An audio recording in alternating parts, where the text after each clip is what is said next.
कमला चका के काहे मारो हखे जहां चोली के सामान कर दे छोड़े में दान। कमला चका के काहे मारो हखे जहां चोली के सामान कर दे छोड़े में दान। कमला चका के काहे मारो हखे जहां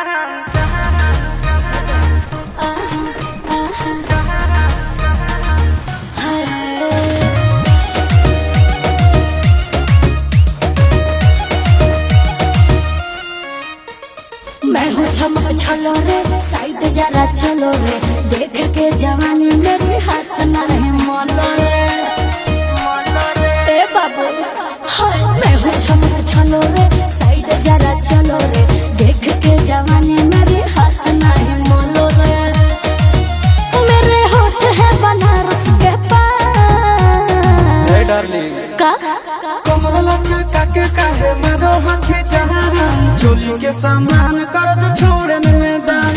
कमला चका के काहे मारो हखे जहां चोली के सामान कर दे छोड़े में दान। पागल पागल पागल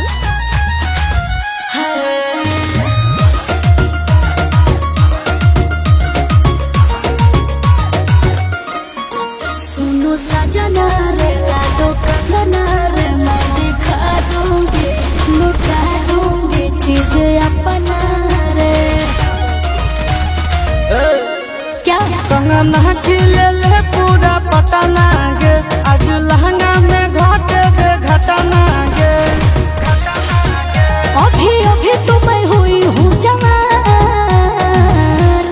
अच्छा जी कमला चका के काहे मारो हखे जहां चोली के सामान कर दे छोड़े में दान। कमला चका के काहे मारो हखे जहां चोली के सामान कर दे छोड़े में दान। झुमका लगाऊंगी ऐसे के झुमका पे झारखंड हिला दूंगी।